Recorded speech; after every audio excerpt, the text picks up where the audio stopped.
Góðan daginn og velkomin í Silfrið. Við ætlum að fjalla förum vítt og breytt í þessum þætti.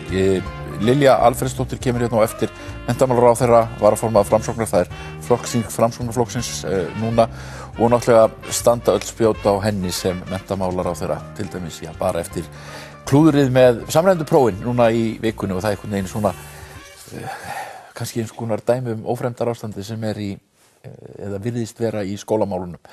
Við ætlum að tala alvarlega lífeyrismál hér á eftir, lífeyrissjóði, fáum Guðmund Gunnarsson og Gylfa Magnússon hérna í lok þáttar. Þeir eru báðir þeirra skoðunar að þurfa að gera talsverðar breytingar á lífeyrismálunum til að kerfið verði sjálfbært og virki. En við byrjum hérna á vettvangi dagsins með Gunnar Smára Egilssyni, Andrési Magnússyni, Ingu Sæland og Styrmi Gunnarsyni. Verkalýðshreyfingin, það urðu stór tíðindi þar í vikunni þegar Sólveig Anna Jónsdóttir var kosin formaður Eflingar. Það má segja að við verið eins konar uppreist þarna í félaginu og svo vinnur hún þessi nýja hreyfing innan Eflingar vinnur þarna stórsigur. Styrmir, þú skrifaði grein þar sem þú talar að þetta séu ákveðin tímamót þarna.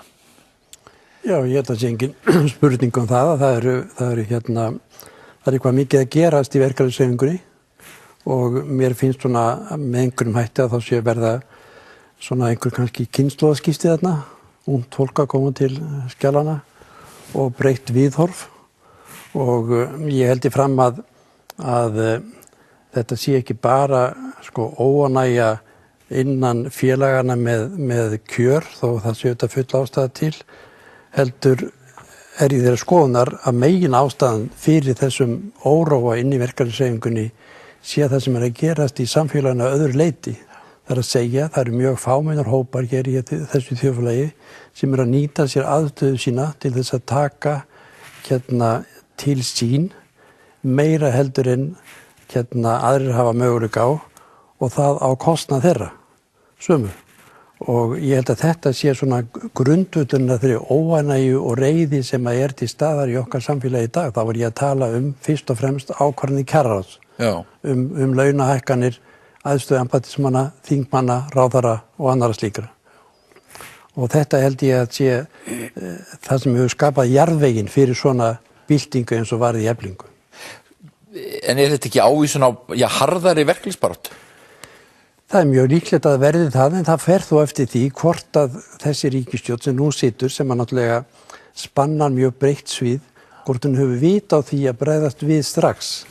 Eða hvort hún bregst ekki við. Það auðvitað athyglisvert að í þessum starfshópi sem að ríkisstjórnin og aðalega vinnumarkaður settu upp sem skilaði áliti núna miðjan febrúar, þá verði þetta í raun og veru viðurkennt. Það var viðurkennt að kjararáð hefði gengið allt og langt. Og það var viðurkennt að ætti að taka tilbaka, en það var bara ekki samkomulag það með hvaða hætti. ASÍ-mennirnir vildu taka tilbaka strax, en aðrir lögðu til að þessi launagjörðu frist, þannig að þetta myndi jafnast út á lengra tímabili. En þetta held ég að sé megin ástæðan fyrir því sem að gerast í kringum okkur í dag. Inga, hver eru þín viðbrögð við þessum tíðindum úr verkalýðshreyfingunni? Já, það var bara ofsa gleði í mínu hjarta og ég vildi bara byrja á því að óska nýjum formanni Eflingar og öllum Eflingarfélögum ásamt verkalýðsstéttlandsins hjartalega til hamingju með þessar greinilegu breytingar sem við erum að fara að upplifa núna og ég er sammála því sem Styrmir segir, það er búið að vera mikill órói og eðlilega. Ég er nú til dæmis einn af þeim þingmönnum sem að detta inn í það sem kjararáð gerði, kemur úr því að vera með mínar 220.000 krónur í örorkubætur og orðin á þingmannalaunum. Nú ansið mikil viðbrigði, ég vildi gjarnan að kökunni væri réttlátarskipt. Efsta lagið í samfélaginu, það í rauninni tekur til sín allt á meðan að neðsta lagið öryrkjar, verkalýðshreyfingin okkar og fólki sem er að bera, það ber allar byrðarnar. Það ber efsta lagið á herðum sér og skapar þeim allan auðinn og það eiginlega, ég nú ekki kannski endilega einhver uppreisnar seggur en ég segi samt sem áður, það að koma breytti tímar, ég hlakka til að fá að taka þátt í þeim og svo sannarlega þá eru þá nákvæmlega þeim stað sem var til þess að Flokkur fólksins til dæmis var til. Við viljum útrýma fátækt og það komin tími til að fólki í landinu sem hefur þræli myrklan á milli nái endum saman. Andri, hvernig horfir þetta við þér? Þetta uppreið, svo var náttúrulega þú situr við hliðina á Gunnar Smára byltingarforingjanum mikla. Og það var að tala að þetta hefði verið sósíalistaflokkurinn sem að reri þarna undir. Sko, ég meina, það má vel vera, en ég held að sko, við getum ekki hort hjá því að í fyrsta lagi þá ekki hægt að gleyma því að verkalýðshreyfingin, þetta orðið svolítið gamalt apparat og hún hefur orðið svolítið stöðnuð. Þannig að ákall eftir breytingum á þeim vettvangi held ég bara afskaplega eðlileg. Og ef við nú horfum aftur sko 10 ár, hrunið og hvaða áhrif það hafði á stofnanir samfélagsins. Af hverju skyldi Verkó hafa verið undanskilið í því að menn kalli á breytingar og kalli á nýja tíma og kalli á nýtt fólk. Og það það sem ég held að hafi gerst svona svolítið, ég alveg viss að það rétt sem hefur verið að nefna að hlutir eins og kjararáð, að það spilar þarna stóra rullu. Og það eitthvað sem við þurfum að taka á, ekki bara hvernig og hvaða kjörum hefur verið að útdeila þar, heldur líka, ég meina kjararáð áttu upphaflega að vera að taka til örfára æðstu embættismanna sem einhvern veginn var ekki hægt að höndla öðruvísi. Og núna þarna bara komin einhver sko hjörð af fólki. Það þarf að laga. En ég alveg samferð það að við möttum að sjá sko sitthvað meira á vettvangi verkalýðshreyfingarinnar að þessu leyti að menn muni kalla eftir fleiri breytingum. En svo eftir að koma í ljós sko hvað svo vegna þess að það á eftir að semja kjörin og menn hafa eftir svo miklu að sækjast og munum fara fram úr sér, hér taka við verkfallstímar aftur. Ég heyri það bara, ég var að tala við fólk í gær, það þekkti ekkert verkfall. Það var ungt fólk og það bara mundi ekkert eftir verkfallinu, það var bara eitthvað sem það hefði kannski séð í bíó eða eitthvað. Þannig að það veit ekki alveg sko kannski í hvað að fara, en það þá kannski tíminn til komið með átti sig að því hvernig bæði auðurum eru til og hvernig hægt að skipta honum. Þetta harðari stéttabarátta sem að koma þarna fram? Sólveig Anna, hún hikaði ekki við að tala stéttabarátta þegar hún bauð sig þarna fram. Það var bara lagt fram að róttæk stéttabarátta og 80% þeirra sem að kusu það. Þannig að það eiginlega krafa félaga í Eflingu að Efling fari út og hegi róttæka stéttabaráttu. Mér persónulega finnst það löngu tímabært. Ég held að veiking arftaka sósíalísku flokka sem gömlu verkamannaflokkarnir og veiking verkalýðshreyfingarinnar á undanförnum áratugum hafi verið raunverulega það sem var þess valdandi að hér varð aukinn ójöfnuður í aðdraganda hrunsins. Það var kannski ef að segja svona 1/3 þjóðarinnar sem að misti algjörlega af því og svo þegar hruni verður þá var það sami 1/3 sem að hruni bitnaði langharðast á. Það var fólki sem að misti húsnæði sitt, fólki sem að satt eftir á strípuðum tögstónum og lágum lífeyrisgreiðslum og satt eftir og bar allan skaðana af. Síðan kemur uppgangur núna með ferðamannaströmmnum. Þetta fólk ekki að njóta þess. Það er litlu kjara bætur sem að það hefur fengið, hafi verið tekið tilbaka með hækkun húsaleigu og síðan með óréttlátu skattkerfi. Þannig að ég líti á þetta sem bara löngu tíma bara uppreisn svona 1/3 hluta fólks sem að venjuleg stjórnmál hafa ekki stjórnmáli snúast 2/3 og að því að Inga situr þá var það mjög áberandi að þegar hún ávarpaði þennan 1/3 sem að satt eftir og enginn hinna flokkan hefur ávarpað, þá fór hún inn með 4 þingmenn bara með því að ávarpa það fólk og tala því máli og hún á heiðurskilið fyrir það. En það sem þarf að gerast, það að flytja stjórnmálin aftur að hagsmunum þessa 1/3 sem var skilin eftir. Þetta gerist það fyrst og fremst í verkalýðshreyfingunni, en það mun líka gerast í stjórnmálunum. Andri? Já, mér datt bara huga þegar maður að nefna hvernig þessi vinstri flokkar þeir höfðu einhvern veginn minkað í þessu samhengi. Okkur hættir svo stundum til þess að horfa á það sem gerist á Íslandi sem eitthvað einstakt og íslenskt. En gleymið því ekki að þetta er að gerast sko alla Evrópu og mun víðar í raun og veru að jafnaðarmannaflokkar hafa verið að skreppa saman. Og ýmsir hægriflokkar hafa lendið í vandræðum líka, en hvers vegna er það að gerast? Jú, það er vegna þess að við erum að sjá pópulískum hreyfingum vaxa fiskurinn hring. Og ég held að þetta kunni að vera ein birtingum þess að við erum einfaldlega að taka þátt í samskonar breytingum. Þetta sé birting popúlisma? Já. Virk verkalýðshreyfing er ekki popúlismi, það er bara frálegt. Ég er ekki að tala það niður, ég er bara að segja að það er frálegt að halda því fram. Mér langar að nefna það að því við töluðum svo kjararáð áðan að staðreyndin er nú svo að það var nú ekki kjararáð sem að lyfti launum forstjóra Landsvirkjunar upp rúm 40%. Við erum að tala hér að ríkið sé að ganga á undan með sitt fordæmi og á þessum viðkvæmu tímum þá er það alveg með ólíkindum að þetta skulle hafa átt sér stað og svo líka annað langum með að benda á. Við sláum líka ákveðið heimsmet. Við erum að sliga hér fjölskyldur og lánþega undir þessari okkur verðtryggingu, við erum með húsnæðislið inn í vísitölu sem kostar heimili og skuldargreiðendur landsins yfir 80 milljarða á ári sem að hækkar lán heimilana í landinu. Við erum að slá heimsmet hvað þetta varðar. Þannig að það ekki alveg hægt að bera okkur saman við löndin í kringum okkur að öllu leyti. Staðreyndin svo að það allt gert til þess að tryggja hér fjármálakerfinu og setja á það belti og axlabönd á kostnað þeirra sem að eru í rauninni mun veikari í samningunum. Þannig að ég segi það að það ákveðin sérstað og það löngu orðið tímabært að við tökum utan fólki okkar, að við útrýmum fátækt saman vegna sem við getum það. Ef einhver þjóð á jörðinni getur það, þá það við. Mér langar að spyrja, nú hefur þú komið inn á þing og þín mál voru málefni aldraðra og öryrkja og þar erum við náttúrulega með í gangi þetta margumtalaða skerðingakerfi og fátæktargildurnar og allt það. Hvernig finnst þér vera undirtektirnar undir þín málflutningi? Hvernig finnst þér vera áorkað þarna inni í þessum málum? Mér finnst á okkur hlustað. Og ég veit ekki til þess að hafi verið annað eins talað í rauninni bága stöðu borgarana og fátækt á Íslandi á Alþingi Íslendinga í háa herranstið eins og núna.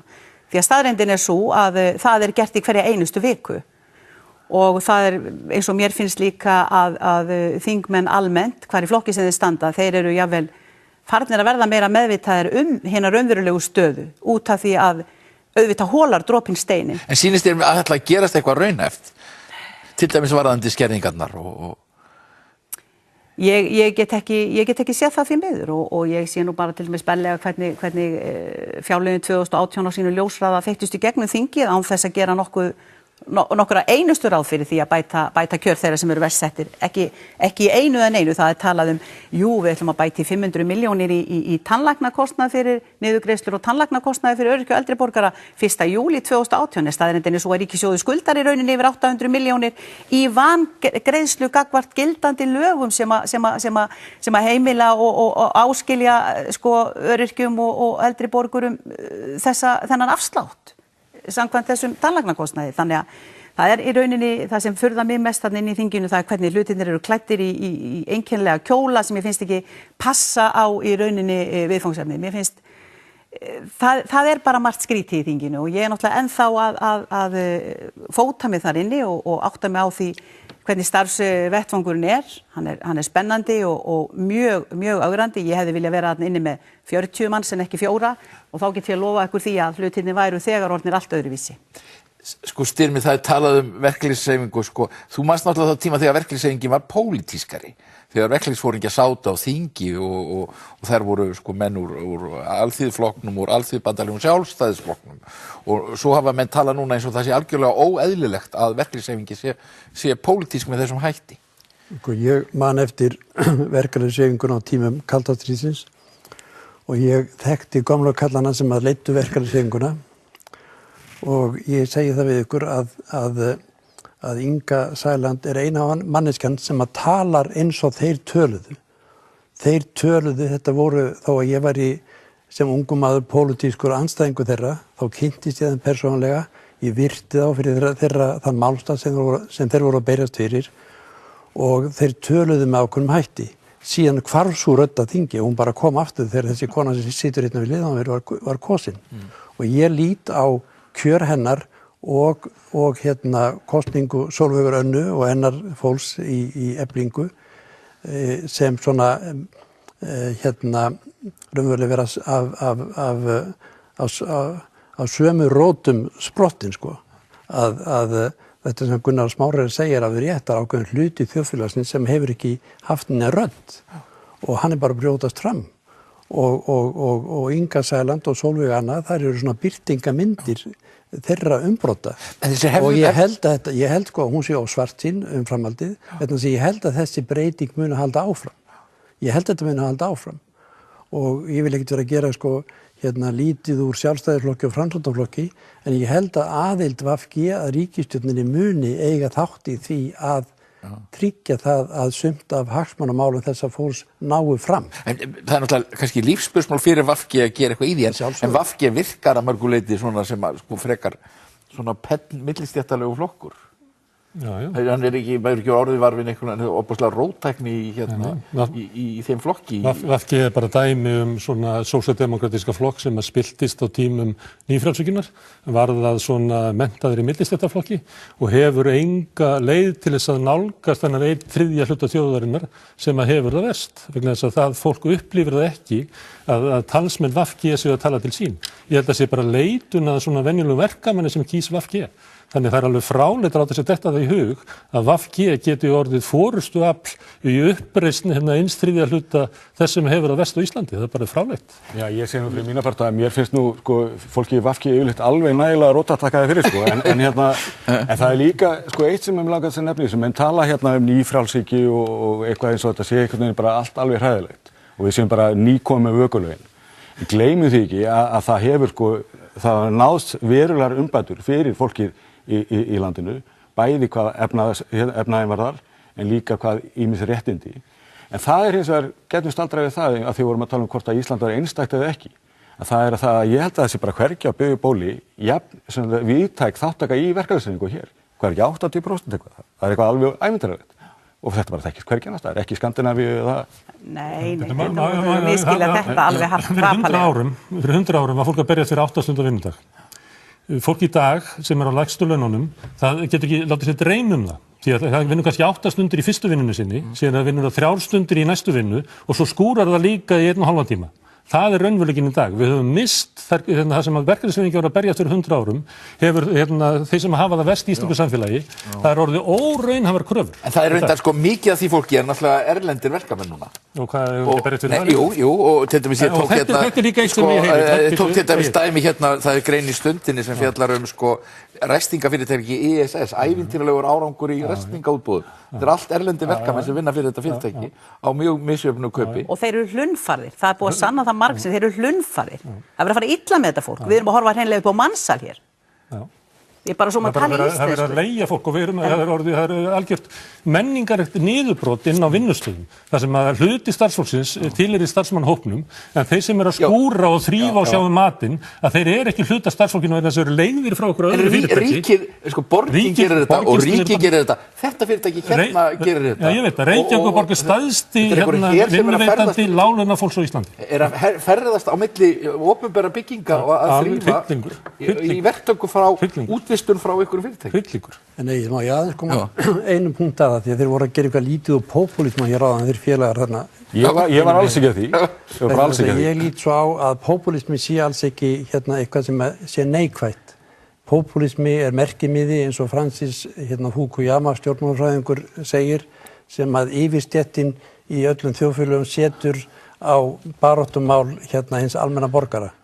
Og ég lít svo á að það sem við erum að tala hér, það er að segja breytingar og hag þeirra sem að best hafa því okkar samfélagi, það kom ekki bara frá vinstri, það kom ekki síður frá hægri og í öllum löndum í kringum okkur er ein svokallega populismi að verða til sem hreyfingar á hægri magnum sem er að fá til sín kjósendur sem áður voru alltaf kjósendur vinstriflokka og þetta held ég að geti vel farið að gerast hér, ekki síður en annars staðar. Þess vegna skulum við bara tala af virðingu populisma. Populismi er ekkert annað heldur bara þetta fyrir hagsmunamálum alþýðinu í hverju landi.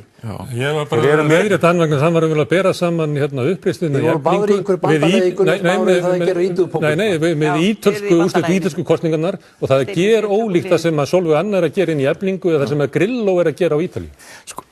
Hvenær nefndi ég Ítalíu? Þetta er mjög sterkið. Ragnar Þór Ingólfsson, hann segir Saleik er dautt. Og við horfum sem sagt á efsta lagið hjá ríkinu.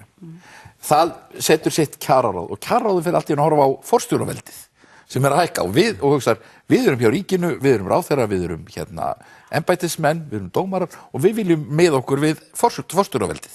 Og þá fara þeir náttúrulega lóðbeint upp og svo kemur halvárón eftir og þá er náttúrulega og stjórnmálastéttin eða alþingi hefur ekki burði til þess að taka þetta úr sambandi og þá er náttúrulega ekki furða þó að menn segi Saleik sem átt að vera svona skandinavískt kerfi þar sem að launin hækkuðu svona mjög skynsamlega í tröppum, þetta er bara búið. Ríkið var aðili að Saleik samkomulaginu, kjararáð sem er ríkisapparat brýtur Saleik samkomulagið. Algjörlega, það var það sem kálaði Saleik samkomulaginu, það var í rauninni kjararáð.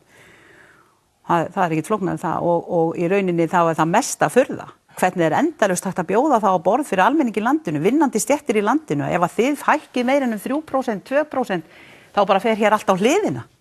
Það endalaust verið að senda skilaboðin. Þið eru bara 0 og nix. Þið skulle bara halda áfram að draga vagnin fyrir okkur á meðan að við liggjum hér í Freyðibaðinu og sláum golfkúlur á Flórida. Og bara búið bara til peninga fyrir okkur verkalýðurinn. Það er ekkert annað sem þið eru að gera. Þetta eru skýr skilaboð, endalaust verið að senda þessi skilaboð.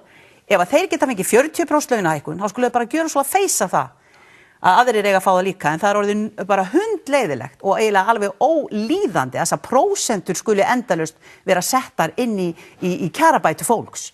Við viljum bara fá krónutöluhækkun. Þetta fólk á rétt á að fá krónutöluhækkun og svo erum við með ákveðin lágmarks velferðarviðmið, framfærsluviðmið velferðarráðuneytis og það er ekki einu sinni farið eftir þeim. Mér finnst maður eiginlega að lifa hérna í einhverju prúðuleikhúsi. Þetta er farið að verða eitthvað grín, því það er eins og, þessu ægir öllu saman. Það er ekki spurningin hvað eru margir flokkar á þingi núna. Það er spurningin hvað fólki vil gera sem er kosið til verksins. Við eigum að taka höndum saman og vinna fyrir fólki okkar. Hvort sem við værum 8 flokkar eða 100 flokkar, við erum bara 63 einstaklingar. Við erum að vinna saman, við getum gert það. Og mér finnst það að koma til móts við þá sem vestur eru staddir í samfélaginu hér. Mér finnst að það eigi að vera þverpólitískt. Mér finnst að eigi að þurfa að vera neitt ágreiningur það hjá stjórnmálamönnum, hvort vilji koma fólkinu sínu og þjóðinu sinni til hjálpar. Er ágreiningur það? Það er mikill ágreiningur það vegna þess að annars væru ekki tæp 10% barna hér að líða mismikið skort sem að eiga sína fjölskyldur. Annars væri ekki 20.000 Íslendinga sem hókruðu hér með 220.000 krónur útborgað. Og mér er gaman að sjá ráðamenn þjóðarinnar lifa af því sem þeir að skaffa fólkinu í landinu sem að hefur það vest, þó það væri ekki nema í 1 viku. Ég vissum að fæstir væru farnir að bogna undan því. Ég flestir mynd sér. Ef ég má aðeins tala aftur einn þriðja hlutan sem hefur það vest. Haldið það sig þannig að hann hafi verið spurður á hvað verkalýðshreyfingin ætti að leggja áherslu á og hann hafi svarað við að vera Salex-samkomulagið? Aldrei. Þannig að við höfum ekkert að gráta þetta Salex-samkomulag. Það var sett í gang af umboðslausri forystu ASÍ ásamt því að gangi Evrópusambandi og taka upp evru og verja verðtrygginguna og setja upp Salex-samkomulag. Þetta er ekki byggt á væntingum og kröfum þessa 1/3 sem eru umbjóðendur forystu ASÍ. Alls ekki. Þú sagðir verja verðtrygginguna. Stefna ASÍ hefur undanfarna ára hefur að gangi Evrópusambandið, taka upp evruna, verja verðtrygginguna og taka upp Salex. Já, samanber 2009, það var varin verðtryggingin með kjaftu og klóm, þeir áttu bara fristana. En erum við þá ekki að horfa fram á tíma verkfall? Reyndar var því bjargað, má ég segja, náttúrulega í hot hérna daginn að kjarasamningar halda til áramóta. En af hverju ættum við óttast verkfall? Það voru verkfall í Þýskalandi daginn, það voru 1 dagur hér og 1 dagur þar og þeir fengu styttingu vinnuvikunar og þeir fengu hækkuð laun og það ekki bara gott? Styrmir, verkfall. Það voru oft verkfall þegar þú varst á mokkanum. Auðvitað eru verkföll að vinna vonda fyrir alla aðila, en það er rétt sem að ég heyrði Sólveig Örnu segja einhvers daginn að það eru mörg mikil réttindamál sem að verkafólk náði fram hér fyrr á árum með verkföllum. En verkföll get ekki við eftirsóknarverð aðferð til þess að bæta kjör fólks vegna þess að það er mjög mikið tjón sem verður í verkföllum. Það breytir ekki því að ég held að ef að núverandi ríkisstjórn áttar sig ekki á, gerir sér ekki grein fyrir hvað er að gerast í kringum okkur, þá verða verkföll og þau verða mjög erfið. En þessi ríkisstjórn, hún hefur til næstu áramóta til þess að koma í veg fyrir það að sú aðstæða skapist. Og mér finnst að hún eigi að geta það. Segðu mér, Andrés, nú ætlum að fara út í annað. Nú var þarna í vikunni, það var þessi vantrauststillaga, allt í einu skall hún bara á Alþingi, eiginlega bara með engu fyrirvara og málið var tekið fyrir. Það sem gerðist í þinginu var það að hún hafði meiri hljómgrunn en maður hélt ég vel fyrst. Þetta voru Samfylkingin og Píratar sem eru nú eiginlega svona systraflokkar sem lögðu þetta fram. Á lokum var öll stjórnarandstaðan komin með, plús 2 þingmenn VG. Og nú spyr ég, menn, veikti þetta ríkisstjórnin eða styrkt hana? Ég nú ekki viss að það hafi veikt hana eða styrkt,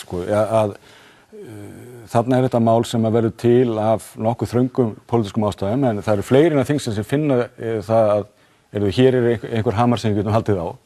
og það kom mér til þess mjög óvart hvernig Viðreisn snerist í þessu máli hérna bara eins og skopparakennlega. En ég get ekki sagt að það kom mér mjög óvart að þessi tveir þingmenn VG hafi ákveðið að vera ekki með. En þeir stígu náttúrulega yfir ákveðna markalínu kannski þarna. Jú, en ég meina það kannski kom eilítið óvart en ég meina það var eitthvað sem ég held að flestir hafa verið viðbúnir að gæti gerst að minnst í öðru tilvikinu en síðan fer þessi umræða í gegn að ríkisstjórnin ákveður að taka umræðana staðan fyrir bara þeir hefðu getað hendin út í hotn með dagskrártillögu en þeir taka þetta og síðan verða þessi úrslit. Ég meina við erum að reyna að tala þetta núna en þetta máli fullkomlega búið þetta. Ég fæ ekki séð að nokkur hafi haft gagnaði, hvorki stjórn í stjórn. Það búið þetta? Já, sem vantraust, já. Inga, þið ákveðuð að greiða atkvæði með vantraustinu, var það ekki? Jú, á þessum tímapunkti þá var það eiginlega ekki annað hægt og hérna staðreyndin náttúrulega svo að dómsmálaráðherra hefur verið dæmdur í Hæstarétti Íslands og við náttúrulega virðum þrískiptingu ríkisvalds og við virðum það sem að dómstólar segja og annað hitt, það verið að kalla eftir ábyrgð, það verið að kalla eftir breytingum og það verið að kalla eftir ráðherra ábyrgð, það verið að kalla eftir því og hefur verið gert í áraraðir að æðstu embættismenn, ráðherrar, axli ábyrgð ef þeir eru í rauninni að fara fram úr sér að einhverju leyti, hvað þá dæmdir fyrir afglöp eins og til dæmis þarna í þessari 12. grein stjórnsýslulaga í sambandi við rannsóknarreglu sem að Sigríður Andersen fór ekki eftir að mati dómsins. Þannig að í raun og veru það ekkert annað hægt og það ekkert annað hægt en að við erum í stjórnarandstöðu.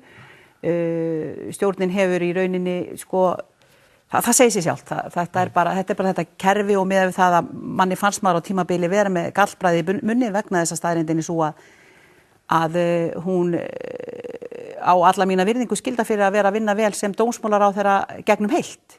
Þá breytir ekki þeirri staðreynd að hún í rauninni fer þarna á svig við þær reglur sem hún hefði átt að fylgja. Þannig að þér finnst hún eigi að fara úr embætti? Já, allavega líst við vantrausti á hana. Styrmir, hvað segirðu? Þarna fara Rósa, vinkona þín, sem ég veit að og Andrés, Ingi, þau fara yfir með stjórnarandstöðunni og þá erum við í rauninni og ráðherra Sjálfstæðisflokks sem hafa sagt við erum bara 33 í þessari ríkisstjórn, við erum ekki 35. Mér finnst þetta ekkert stórmál, þessa spurning með Rósu og Andrés. Ég meina, örfár þingmenn og Sjálfstæðisflokk mynduðu fyrir ykkur 30 árum ríkisstjórn með öðrum flokkum í andstöðu við meirihluta þingflokksins og þeir voru ekki reknir. Þingmennirnir sem snerust gegn nýsköpunarstjórn Ólafs Thors, þeir voru ekki reknir. Akkur ætti að reka Rósu Björk og Andrés úr þingflokki VG. Hvaða mál er það? Þau var bara aðra skoðun. Það sem mér finnst hins vegar ekkert verið til umræði í sambandi við þessar umræður dómsmálaráðherra og embættisveitingar hennar. Það er hinn undirliggjandi vandi í okkar samfélagi í sambandi við skipan í alls konar embætti og stöður. Rétt. Það fer mig þegar ég heyri talað að það verði að gera hitt og þetta faglega, með faglegum hætti. Vegna hvers fer mig? Vegna þessi okkar litla samfélagi eins og við öll vitum sem sitjum hér. Það er svo mikið klíkuskap, það er svo mikið vínatengsl, það er svo mikið skyldleika og svo framvegis sem eru áhrif á afstöðu fólks til annars fólks og svo framvegis. Staðreynd að það er hægt að sýna fram á það að svokallaðar dómnefndir, jafnvel við Háskóla Íslands, í sumum deildum hans að minnstakosti. Þær eru nú bara svona meira orð heldur en eitthvað sem að skiptir raunverulegu máli. Það er ekkert faglegt í þær, þvert á móti Og þess vegna segi ég að þau mál sem að þarna hafi verið til umræðu, það hefur bara ekki verið rætt kjarna málsins sem er þetta innbyggða vandamál í okkar litla og fámenna samfélagi. Það er ekki hægt að ná fram einhverjum faglegum niðurstöðum í okkar þjóðfélagi. En þarf þá ekki bara að breyta reglunum frekar en að ráðherra sé svo að möndla með þetta síðan upp á sitt leynda? Mér finnst það ekki góð hugmynd til þess að vega á móti klíkum í íslensku samfélagi þá sé dómsmálaráðherra Sjálfstæðisflokksins sem er eiginlega valdamesta klíka á Íslandi látin skipa í stöðurnar. Mér finnst það ekki gott. En varðandi eitt í þessu, það er ekki vandi að leysa þetta vegna þess að það er búið að leysa þetta sem er það að láta þessar greinar ríkisvaldsins sýna hver annarri sem mótvægi. Það séu mörk milli greinanna og veiti mótvægi. Þannig að eins og þeir gera þetta í Ameríku, þar sem þeir hafa þá leið að það er skipaður að framkvæmdarnefndin eru dómarar skipaðir, en þingið verður að samþykkja með auknum meirihluta. Ég held að það verður bara fínlega hér. Má ég aðeins tala um pólitíkin í þessu? Ég held þetta sé þessi mál sé ekki lokið. Í gamla þetta var oft sagt að eitthvað myndi ráðast í fermingavislunum og við erum að fara inn í þann tíma núna. Ég held að afleiðingar þessa máls fyrir VG muni ráðast í fermingavislunum. Það eru kunni stuðningsmenn VG muni í mörgu fermingavislum standa einhverstaðar út í ykkur horninu með fingurnar á sér og spurja þá hvað í veröldin eru þið að gera með því að vera að verja Sjálfstæðisflokkinn og spillingu hans í öllum málum og breyta formann ykkar í eitthvað blaðafulltrúa Sjálfstæðisflokksins. Og þetta fólk í VG sem kemur úttaugað út úr fermingavislunum mun sittast inn á okkur flokksráðsfundi eða miðstjórnarfundi eða hvað það heitir og það mun ósa frá sér að svona gangi þetta ekki lengur. Það verður að vera einhver stórkostleg breyting. Stuðningsmenn VG fara ekki í fermingavislur. Þetta bara einn punktur sem var í rauninni rosalega sláandi á þessum tímapunkti þegar það var verið að greiða þessi atkvæði. Það þegar dómsmálaráðherra mætir í pontu Alþingis og bara hreinlega hótaði öllum þingheimi með því að segja bara einfaldlega að það verður í minnum haft. Hvernig þið greiðið atkvæði með þessar tillögu? Hverslags þetta? Maður bara hrökk við.